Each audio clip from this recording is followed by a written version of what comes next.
Dear students of Government Boys High School Chogal, dear students, I am your English teacher. Today we will study about parts of speech. You all know that parts of speech in English grammar is very important and is part of your syllabus. So now let's start without wasting much time. Dear students, I have categorized parts of speech here. First of all, there are parts of speech: noun. Okay, this is noun. This is noun. Then there is pronoun. Then there is verb, adjective, adverb, articles, prepositions, conjunctions, interjections. Parts of speech. Then I have defined, and after defining of parts of speech, different parts of speech which we use in English grammar, then what I have done here for you, I have given here some examples. We will go through through these examples, and we will try to understand what the parts of speech are, and how we use in our English, day to day English, with examples. Now let's start. Noun, और फिर आम में आपने इससे पहले भी पढ़ा है कि नाउन किसे कहते हैं. ठीक है. नाउन जो है, नाउन किसी चीज़ को जाहिर करता है, किसी शख्स को जाहिर करता है, उस किसी शख्स का नाम, किसी शहर का नाम. ठीक है. जैसे अगर हमें कोई कहेगा आप डिफाइन करो नाउन को, तो हम इस तरह से डिफाइन करेंगे: noun is the name of a place. ठीक है. और ए थिंग, और a name of a person, place और ए थिंग. मैंने शॉर्ट में क्या किया है, इतना लंबा ज़्यादा याद रखने की ज़रूरत नहीं है, क्योंकि आजकल का ज़माना जो है वो बड़ा फास्ट ज़माना है, और आज आप मेन चीज़ें याद रखते हैं ताकि वो मेन चीज़ें आपके जहन में रहें और आपको फ़ौरन याद आ जाए जब आपको सेंटेंस बनाना हो, जब आपको कोई पैराग्राफ लिखना हो. अब देखिए, वो मेन चीज़ें ये हैं, जैसे people, places, things and animals. Noun in चीज़ों के लिए इस्तेमाल किया जाता है. नाउन इन्हीं चीज़ों को कहते ही हम, जहाँ पे लोगों के लिए इस्तेमाल किया जाए, या किसी चीज़ के लिए इस्तेमाल किया जाए, या किसी शख्स के लिए इस्तेमाल किया जाए, या चूँकि हालांकि अगर जो एनिमल्स हैं उनका जब हम नाम लेते हैं तो उसे हम नाउन कहते हैं. अब देखिए, कुछ एग्जाम्पल्स मैंने आगे दी हैं यहाँ पे. डॉग, डॉग नाम है एनिमल का, तो ये नाउन है. क्या है? नाउन. अब इसके बाद है केट, गार्डन. गार्डन क्या है? ये प्लेस है, ये एक जगह है. Work, music, town, Manila, teacher, Bob. ये कुछ मैंने एग्जाम्पल्स यहाँ पे दिए हैं. ये एग्जाम्पल्स जो मैंने यहाँ पे दिए हैं, आप ये नोट कीजिए, ये यही हैं, ये सब नाउन हैं. चाहे किसी शख्स का नाम है, चाहे किसी चीज़ का नाम है, चाहे किसी शहर का नाम है, या किसी भी इंसान का नाम है, तो या किसी जगह का नाम है, किसी जानवर का नाम है, इसे हम नाउन कहते हैं. अब हम इसे आगे जाकर डिस्क्राइब करेंगे, समझाएंगे. The sun shines. ठीक है. मैंने इसको बोल्ड किया है, आप देख लीजिए. Sun, the sun shines. Anna goes to school. तो स्कूल एक प्लेस है, एक जगह है, इसलिए ये नाउन है. द सन शाइन्स, यहाँ पे जो सन है ये नाउन है. ठीक है, ये नाउन है. तो इसके बाद हम आगे चलेंगे प्रोनाउन पे. प्रोनाउन तो नाम से ही जाहिर होता है, प्रो नाउन. तो ये दो चीजें हैं, प्री और प्रो. ठीक है. तो नाउन के बदले जो यूज किया जाए, ठीक है, उसे हम प्रोनाउन कहते हैं. ये नाउन को रिप्लेस करता है, उसकी जगह लेता है. ठीक है. जैसे मेरा नाम जावेद है. ठीक है, मेरा नाम जावेद है. अब चूँकि मैं मेल हूँ, मेरे बदले ही हम जब हम इस्तेमाल करेंगे सेंटेंस में, तो ये मेरा नाम ही से रिप्लेस हो गया, हमारा काम भी बनता गया। जब हम मजमून लिखते हैं या कोई पैराग्राफ लिखते हैं तो हम बार बार नाउन यूज़ नहीं करते हैं, प्रोनाउन नाउन यूज़ नहीं करते हैं, तो हम प्रोनाउन का इस्तेमाल करना पड़ता है। तो इस अब हम देखते हैं कि प्रोनाउन कौन कौन सा है। देखिए, ही प्रोनाउन है, आई है, इट्स है, मी है, माई है, शी है, डैट, दिस, दोज। यहाँ पे मैंने ये लिख लिए हैं कि प्रोनाउन कौन कौन सा है। ठीक है, इसके बाद हम देखते हैं कि ये हम कैसे इस्तेमाल करेंगे। ठीक है, John is hungry, he wants to eat. John भूखा है, वो कुछ खाना चाहता है। जो जॉन है ये क्या है? ये नाउन है। जॉन नाउन है क्योंकि ये नाम है किसी शख्स का। अब ये सेंटेंस हमारा कंप्लीट हो गया, जॉन इज हंग्री, उसके बाद फुल स्टॉप है। अब फिर दूसरा सेंटेंस यहाँ से शुरू हो रहा है। हम फिर से ये नहीं लिखेंगे जॉन वांट्स टू ईट, क्योंकि हमने एक बार तो लिख दिया। इसी वजह से हम क्या कह रहे हैं कि जॉन, हम देखते हैं ये मेल है या फीमेल है या कोई चीज़ है, ठीक है, या किसी शहर का नाम है। अब है क्या, पहले हम डिटेक्ट करते हैं। अब हमें ये पता चला कि जॉन तो मेल है, ठीक है, तो हम इस मेल के बदले ही यूज़ करते हैं। He wants to eat, he wants to eat, वो कुछ खाना चाहता है, वो भूखा है, वो कुछ खाना चाहता है। मेरे ख्याल में ये आप समझ गए होंगे। इसके बाद हमारा वर्ब है। वर्ब जो है वो एक्शन, या आपने पहले से भी पढ़ा है, जो आपकी निचली क्लासें हैं वहाँ से आप पढ़ते आए हैं कि नाउन क्या चीज़ है, प्रोनाउन क्या चीज़ है, वर्ब, एडजेक्ट, एडवर्ब क्या है। कभी कभी हमें इजी लगता है, लेकिन बात यह है कि जब हम आगे जाते हैं तो ये चीज़ें हमें जब प्रैक्टिकली यूज़ करनी होती है अपने पैराग्राफ्स में, अपने कंपोजिशन में, एसेज में, या बाकी जो हमारे, तो वहाँ पे कहीं कहीं पे हमें दिक्कत महसूस होती है। तो इस वजह से ये है कि इन चीज़ों को बाज़ाबिता तौर पर अपने जहन में जहन नशीन कराना होता है। तो इसीलिए हम यहीं से स्टार्ट कर रहे हैं, पार्ट्स ऑफ स्पीच से। तो हमारा अगला है कि वर्ब। वर्ब क्या होता है ये आप खुद भी जानते हैं, पहले से पढ़ते आए हैं। Verb means action. हम कोई काम करते हैं, किसी भी तरह का कोई काम, खाना, बैठना, उठना, चलना, गाना, सोना, ये सब जो हम जब जब हम इंग्लिश में बता देंगे, सिंगिंग, वॉशिंग, डांसिंग, ईटिंग, तो ये सब चीज़ें जो हैं, जो भी काम हैं ना, इन सब कामों को हम वर्ब कहते हैं, शॉर्ट फॉर्म में से वर्ब कहते हैं। यहाँ मैंने देखा है कि रन, गो, इनवाइट, ये है, ये listen, playing, singing, walking, laughing, ये सब जो हैं, ये यहाँ पे मैंने नोट कराए। तो ये हैं वर्ब्स। अब हम वर्ब को यूज़ करते हैं। The dog and cat are running. कुत्ता और बिल्ली दौड़ रहे हैं। ये दौड़ना काम है ना। और the dog and cat are running, तो ये दो जो हैं ये काम कर रहे हैं, तो ये वर्ब हुआ यहाँ पे। ठीक है, ये दौड़ रहे हैं। इसके बाद हम इसी तरह से आप खुद भी इसमें प्रैक्टिस कर सकते हैं। My sister is washing clothes, ठीक है, हो गया।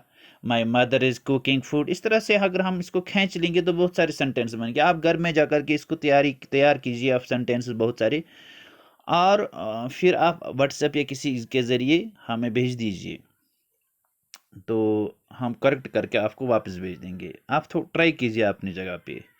फिर है इसके बाद एडजेक्टिव। एडजेक्टिव क्या है? सिफत, किसी की क्वालिटी बयान करना। कोई शरीफ है, कोई कमीना है, ठीक है।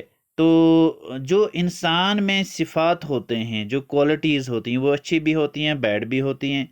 तो जब हम इन सिफात को बयान करते हैं, ठीक है, तो ये एडजेक्टिव कहलाती हैं। हमें ये डिस्क्राइब एक्चुअली हैं करते हैं कि एक इंसान कैसा है, एक नाउन कैसा है, ठीक है। अब देख लीजिए यहाँ पे एंग्री, ब्रेव, कोई ताकतवर है, बहादुर है, ईमानदार है, ये क्वालिटी है एक इंसान में। तो ये क्वालिटी जाहिर करती है कि ये एडजेक्टिव है। जैसे कि मैं आपको यहाँ से समझाता हूँ, एक सेंटेंस है, ब्राउन डॉग, भूरा, भूरे रंग का एक कुत्ता, फैट कैट, मोटी बिल्ली, बिग गार्डन, बड़ा गार्डन। ठीक है। इसके बाद हमारा अगला है एडवर्ब, डिस्क्राइब्स वर्ब्स, एडजेक्टिव्स और अदर एडवर्ब्स। एडवर्ब जो है ये हमें डिस्क्राइब करता है वर्ब को, ठीक है, या एडजेक्टिव को डिस्क्राइब करता है कि जो वर्ब होता है उसको, उसे ज़्यादा एक्सप्लेन करता है, वो ज़्यादा निखारता है कि वो कैसा है, उसकी क्वालिटी को ज़्यादा उजागर करता है एडवर्ब को। देखिए, जैसे कि मैं यहाँ पे मैंने कुछ एडवर्ब्स दिए हैं, badly, fully, hardly, nearly, never, quickly, silently, well, very, really, almost. लेकिन आजकल क्या हो, एक बात आप जहन में रखिए, कुछ लोगों ने दिमाग में ये बिठा करके रखा है, जैसे कि नियरली, हार्डली, क्विकली, साइलेंटली, फिर बहुत सारे वर्ड्स इसी को ली करके एल वाई जोड़ करके उसे हम एडवर्ब कहेंगे। ऐसा नहीं है, ऐसा बिल्कुल भी नहीं है। बल्कि क्या है कि जहाँ पे डिस्क्राइब होगा वर्ब, यानी कोई काम जो है उसको वो हम डिस्क्राइब करते हैं, वो हम एक्सप्लेन करते हैं, तो उसे हम एडवर्ब कहते हैं। ये या जहन में रहे। या एडजेक्टिव जो होता है, वर्ब या एडजेक्टिव कोई भी, जहां उसकी एक्सप्लेनेशन की जरूरत पड़े। ठीक है। अब हम सेंटेंस में समझाते हैं इसको कि कैसे वो डिस्क्राइब करता है। रनस क्विकली, कोई आदमी दौड़ता है। रन क्या है? वर्ब। क्विकली, ज्यादा तेज दौड़ता है। देखिए, रनस क्विकली, वो तेज दौड़ता है। वो दौड़ता तो पहले थी, ये वर्ब है। अब वो ज्यादा तेज दौड़ रहा है, तो ये यहां पे दिखा रहा है, ये एडवर्ब है। अब आप समझ गए। ठीक है। ईट्स वेरी स्लोली, वो खाता है, काम तो है, ईट्स, ईट तो काम है, लेकिन स्लोली खा रहा है। ठीक है, आराम से खा रहा है, धीरे से खा रहा है, तो इसे हम कहेंगे ये एडवर्ब है, यानी वर्ब को ऐड कर रहा है। एक तरह से हम ये भी कह सकते हैं कि वर्ब को बढ़ा देता है, ऐड कर रहा है। इसके बाद हमारा आर्टिकल्स है। आर्टिकल तो ऐसे भी आप पढ़ते आए हैं। आर्टिकल 3 हैं, ए एन द। देखिए यहां से है दे, ए एन, ये 3 हैं। लेकिन आर्टिकल हम कहेंगे किसे? Signal that a noun is going to follow, यानी कि नाउन फॉलो किया जा रहा है। ये एक हमें दिखा रहा है कि नाउन को फॉलो किया जा रहा है। अब हम कैसे आपको बता देंगे? जैसे द डॉग, द कैट, आगे जो फॉलो, जैसे हम किसी को फॉलो करते हैं, किसी के पीछे पीछे चलते हैं, ठीक है ना, तो जो आगे होता है यहाँ पे उसे हम आर्टिकल कहते हैं। जैसे डॉग, डॉग आगे है, ठीक है, द डॉग। कैट आगे है, द कैट। इसी तरह बहुत सारे सेंटेंसेस हैं जो जो जहाँ बहुत सारे ऐसे वर्ड्स हैं जो नाउन जाहिर करते हैं, लेकिन हम पीछे होते हैं। क्या पीछे होता है? आर्टिकल पीछे होता है। जैसे द है, एन है, ए है, ये पीछे होता है। अब फिर इसके भी बहुत सारे रूल्स हैं, कहाँ कहाँ हम यूज़ कर सकते हैं सेंटेंसेस में, सेंटेंस की नवियत कैसी होगी, किस तरह का सेंटेंस होगा। तो ये हम आगे जाकर जब हम आर्टिकल्स पढ़ेंगे तो हम बाज़ाब्ता तौर बता देंगे कि ए के लिए कौन से रूल्स हैं, एन के लिए कौन से रूल्स हैं, द के लिए कौन से रूल्स हैं। फिर इसमें वॉवेल्स भी पढ़ने होंगे कि कौन कौन से वॉवेल्स हैं, कॉन्सोनेंट्स हैं, वो आपको जहन में रहेगा, तो तभी आप आर्टिकल्स पे पूरा समझ पाएंगे। ठीक है। इसके बाद हमारा प्रीपोजिशन है, shows relationship between words in a sentence.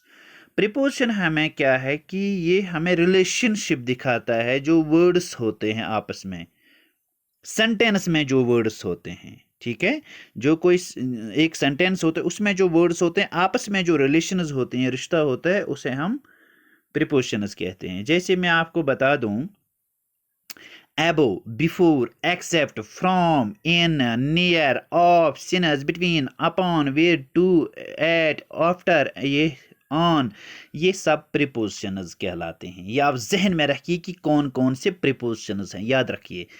तो क्या है? I am going to my garden, यहाँ पे मैंने इसको एक्सप्लेन किया है सेंटेंस में, I am going to my garden. जो यहाँ बीच में आपको दिखाई दे रहा है, यहाँ पे ऑरेंज रंग का मैंने यहाँ टू यूज किया है, देखिए डिफरेंट कलर का है।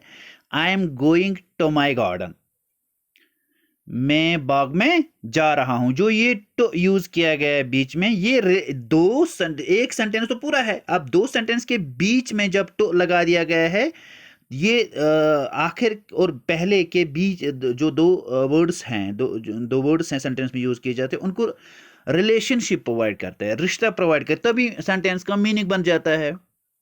ठीक है। अब इसी तरह जितने भी सेंटेंस होंगे, जिस नवियत के सेंटेंस होंगे, प्रेजेंट सेंटेंस होंगे, पास्ट सेंटेंस होंगे, जिस तरह के सेंटेंस होंगे, वहाँ पे हम बाकी चीज़ें इस्तेमाल करते हैं, जैसे कि अबो, बिफोर, एक्सेप्ट, फ्रॉम, ये चीज़ें यूज़ करते हैं। इसके बाद हमारा है कंजक्शन। कंजक्शन कनेक्ट करता है वर्ड्स को या फ्रेजेस को या क्लॉज को या सेंटेंस को। ठीक है। कभी कभी कुछ लोग क्या करते हैं, प्रीपोजिशन और कंजक्शन को एक जैसा समझते हैं। ऐसा नहीं है। प्रीपोजिशन में आप दिमाग में बिठा करके रखिए, वहां पे रिलेशनशिप होता है दो वर्ड्स का सेंटेंस में, लेकिन कंजक्शंस में कनेक्ट करते हैं ताकि मीनिंग बन जाए। ये दो सेंटेंस को कनेक्ट करता है। ठीक है। लेकिन ऐसा भी है कि बहुत सारे प्रीपोजिशंस कंजक्शंस होते हैं, ऐसे कुछ वर्ड्स होते हैं। ठीक है। और साइमल्टेनियसली यूज भी होते हैं, लेकिन फर्क है। अब देखिए क्या है, एंड, और, but, so, after, before, unless, either, neither, because, since, ये सेंटेंस के बीच में भी यूज किए जाते हैं। ठीक है। I was tired so I went to sleep, मैं थक चुका था इसलिए मैं सो गया। सो गया। ठीक है। सो आई वेंट टू स्लीप, इसलिए मैं सो गया। इसके बाद है ये सो यूज किया गया है। इसी तरह से हम बट वगैरह, बिफोर, ये चीजें यूज कर सकते हैं सेंटेंस में। इंटरजेक्शन क्या होता है कि जहां पे खुशी और गम हो, जैसे एक्सक्लेमेटरी सेंटेंसेस में यूज किया जाता है, और उसके लिए एक्सक्लेमेशन मार्क भी है। ठीक है। एक्सक्लेमेशन मार्क जैसे मैंने यहाँ पे लिखा है। ठीक है। तो ये जो एक्सक्लेमेशन मार्क यूज किया जाता है, जैसे कि इस तरह से, तो एक्सक्लेमेशन मार्क वहां पे जैसे कि ओप्स, उसके बाद exclamation, I spilled the milk. ठीक है। या हमारा कोई अजीज, हमारा कोई दोस्त, हमारा कोई अपना रिश्तेदार, या कुछ या इस दुनिया से गुजर जाता है, डेथ हो जाती है, या कोई खुशी या गम का इजहार कहीं पे करना होता है सेंटेंस में, तो वहां पे हम नोट ऑफ एक्सक्लेमेशन यूज करते हैं और सेंटेंस को लिख लेते हैं, इजहार करने के लिए अपने इमोशंस, अपने फीलिंग्स। तो ऐसे सेंटेंस को हम इंटरजेक्शंस कहते हैं। ऐसे सेंटेंस को हम इंटरजेक्शंस कहते हैं। अब आगे जाकर के ये जो है नाउन, पार्ट्स ऑफ स्पीच है, noun, pronoun, verbs, adjective, adverbs, articles, preposition, conjunction, interjection, ये आप दिमाग में रख लीजिए कि कहाँ पे किस तरह से यूज होता है, ताकि आगे जब हम टेंसेस पढ़ेंगे या डायरेक्ट इनडायरेक्ट नरेशन पढ़ेंगे तो आपको वहां पे समझने में आसानी हो।